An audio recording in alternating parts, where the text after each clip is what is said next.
We'll shoot your dogs in front of your kids, 'cause we are the SWAT. We're here for your part and all the cash that you got.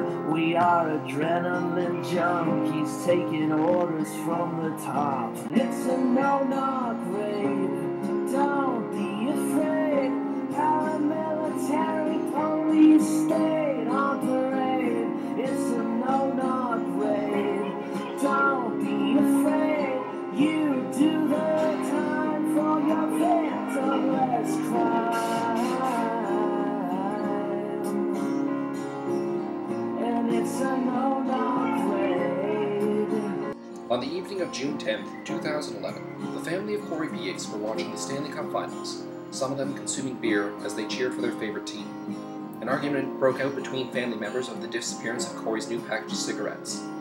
There are differences in the story being told by the family and Calgary Police about the police response that ended when an officer felt justified in shooting Peeace 4 times in the chest. Chief Rick Hansen.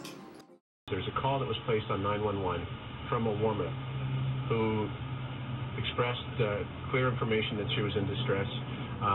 Then there's a disconnection that resulted in our officers attending.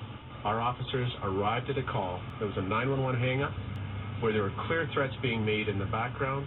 And when our officers got there, it was apparent that this person was acting in a very threatening manner and took action that was appropriate under the circumstances. The investigation will determine the details that led to that. But given the circumstances that I've been made aware of leading up to the call and our officers' arrival at the house, this was clearly a situation that was extremely highly volatile, and it was clear that people's lives were at risk. This story actually began in another neighborhood, where one night Calgary Police 4 Division officers raided 2 houses in alleged gun call. No guns were found, no charges were laid, but Corey's family followed through with a human rights complaint for the racial slurs and mistreatment. The family then relocated to another house a couple of blocks away. During an Olympic hockey game, Corey and his spouse Vanessa became involved in a dispute. She dialed 911, but it took 4 Division officers over 50 minutes to respond. Corey had since gone to bed, and another call was placed to police to tell them there was no longer a problem. When the police did show up, they demanded entrance into the home and confronted Corey asleep in his bed. When Peeace pushed them away, the police construed his actions as an assault, placed him in handcuffs, and tasered him. Chief Hansen. One officer to deploy his taser.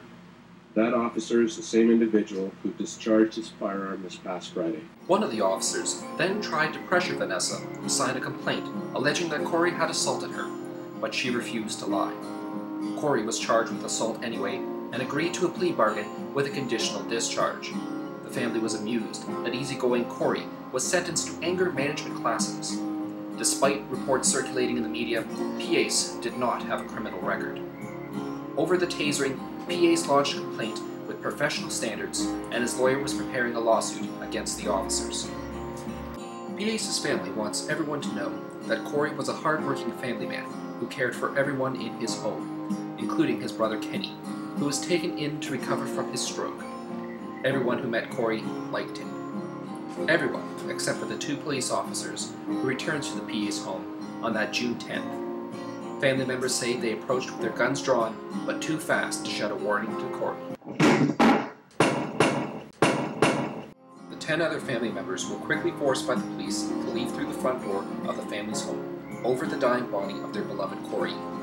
Kenny Peeace, recovering from a stroke, walking with a cane, wasn't moving fast enough for one officer, who grabbed Kenny by the shirt and pulled him down the front step. Kenny's head smashed against the walk, and as with Corey, he too was left lying without medical aid. The ambulance kept waiting at the end of the street. In neither the story being told by the police nor the family was Corey ever warned to put down the sandwich knife. He wasn't given the chance.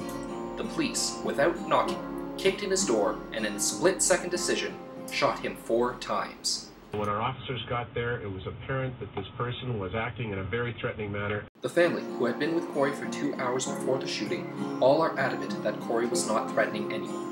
When he discovered that the police were on the way, and because of his previous experience with the police, Corey's reaction was, "Oh, great, somebody's going to die today." Corey had foreseen his own death.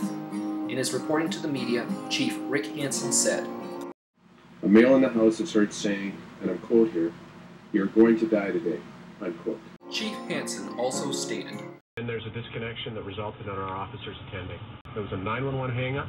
that is a surprise to the person who placed the call. She states that she was on the line from the time she placed the call until Corey was shot. There was no hang-up or disconnection of the call. Before the arrival of investigators from the Alberta Serious Incident Response Team, or ASIRT, policemen from 4 Division took control of the PA's house, while Chief Rick Hansen began to sell a justified shooting to the public through an unquestioning press, portraying Corey as dangerous. By walking the family through the front door, thereby disturbing the crime scene, police may have obliterated and/or altered evidence. The family is adamant that only the family's shoes were at the door. Without the issuance of press releases or a fatality report, ASIRT Director Clifton Purvis stated that he found that the police officer was justified in the shooting. Purvis stated that 4 knives were found by Peace's body and that Peace was about to stab the female closest to him. Cheyenne Peeace would disagree. Seeing someone you love get shot by someone you think is supposed to protect the community isn't right. I think it's time for a change.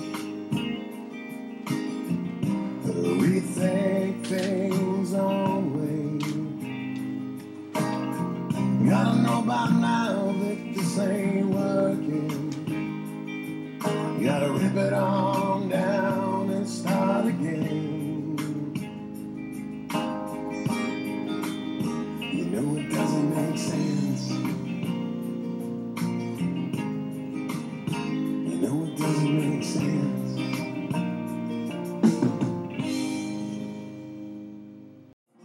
Clifton Purvis's April 30th, 2012 statements regarding the killing of Corey Peace do not match the descriptions of the family, and on May 30th, 2012, a whole month after Purvis's statements, Alberta's Ministry of the Solicitor General lists that Corey was shot and killed during an armed confrontation with Calgary Police, and that Peace's death is still listed as a public fatality inquiry pending resolution of criminal matters.